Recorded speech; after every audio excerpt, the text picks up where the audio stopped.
As you've no doubt noticed, the Rover has been sold, and I thought it deserved a bit of a, not a eulogy, that's not the right word, but it deserved a bit of a send-off. So, after all, this is a car I've now covered some 6,000 miles in since July, and it's now November, the very last day of November, in fact. And yeah, it has been a remarkably good car. I've been very, very pleased with it. Sure, it likes a drink, and you have to rev the nuts off it to maintain a decent sort of pace, but it's comfortable, it's quiet, relatively, a fair bit of wind noise, and yeah, it's just been very pleasant to drive. I have got slightly tired of the lack of torque, because that ruins your smooth progress. I think having the 2.5 litre engine would make a real big difference. By the way, we've just encountered the first set of traffic lights on this trip, which is why we're not moving at the moment. Single track bridge to get across here in Crickall. But yeah, this car has probably surpassed my expectations. It's a £375 car. I gave it a service and a set of tyres, and that's been pretty much it. So it's been cheap motoring. It would be even cheaper motoring if I actually kept it and just kept driving it, but yeah, I'm me, and the problem is there are different cars to own, and a Skoda Favorit has been on the wish list for a very long time, and it's a bit like the Citroen XM. I got to the stage, it was like, if I don't buy one now, it'll just be impossible. The Survivors will become too expensive.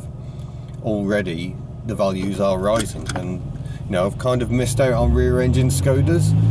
I did have a Skoda 105 Lux briefly when I was 20 years old, and unfortunately the starter ring gear had gone on it, so I didn't do very many miles in it.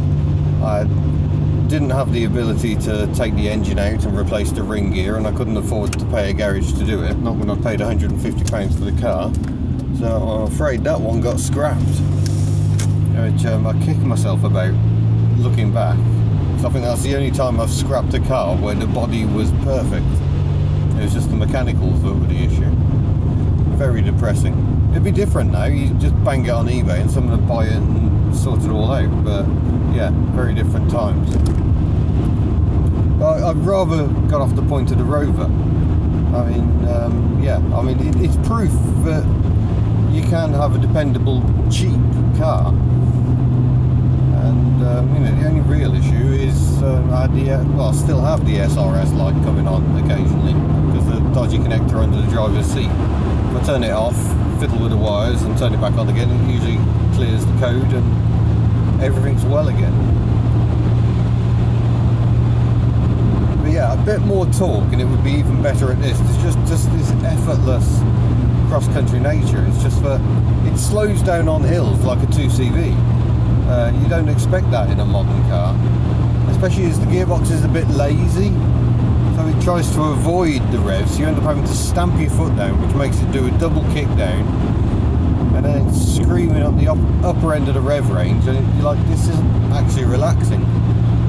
But it's a very easy car to maintain progress, because as I'm finding out on this twisty section here, it handles really nicely. It rolls a bit, and I find I get pushed around in this seat. There's not quite enough bolster support perhaps, but I don't think Rover developed this car with hard cornering in mind. If you wanted hard cornering, you bought the MG version, which had more power and probably sportier seats, I imagine. But yeah, this has been a definite highlight of my motoring career. As you've recently seen, there have been an awful lot of cars on the fleet, and this is definitely a car I will look back on fondly. Occasionally I do get rid of vehicles for no better reason than I just want to own something else. The Honda SMX is one.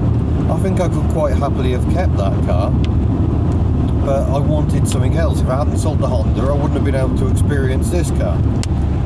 It's the same with the XM in the end. It was just like, as good as that was, after 18 months, there were other cars I wanted to try. And that's where I find myself here. So I'm sorry to all those who like the Rover. I can quite understand why you do. If ever there was proof that love for the unloved can be very satisfying, this is definitely it. this road's just got a bit exciting.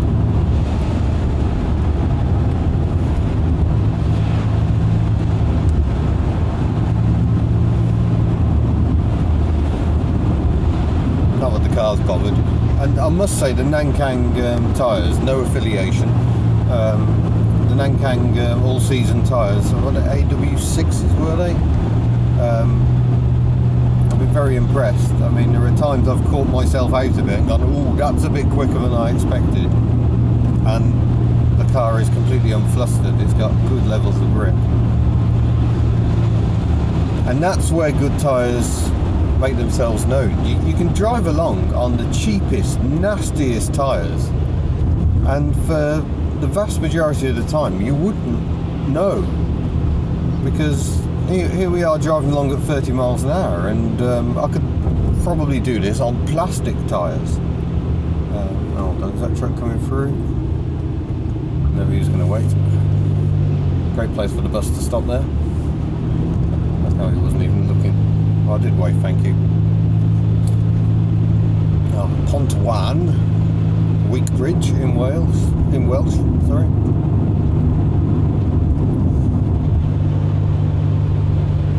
But yeah, where was I? Tyres. Yeah, you don't notice how good tyres are until you really need them.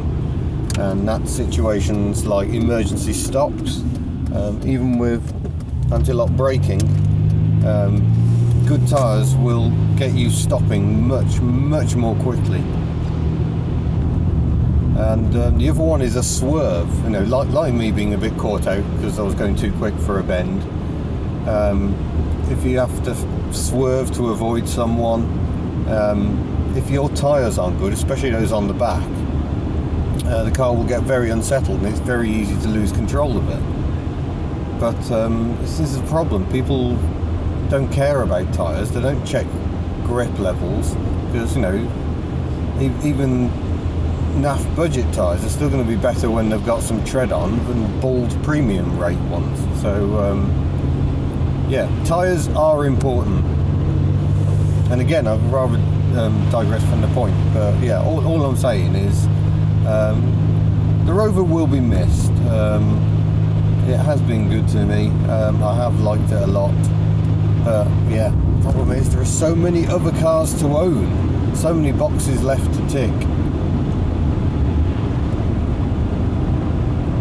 So there you go, that was just a bit of a talk about the rather lovely Rover. I think we're coming up to a roundabout. I might be able to give it one more absolute nailing. I see a national speed limit sign.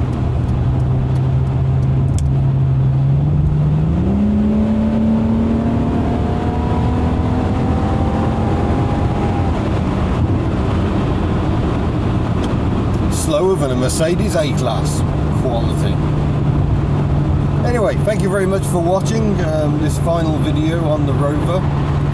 Actually, it might appear in a future vlog. I've got a long journey and I might get bored and start talking to you.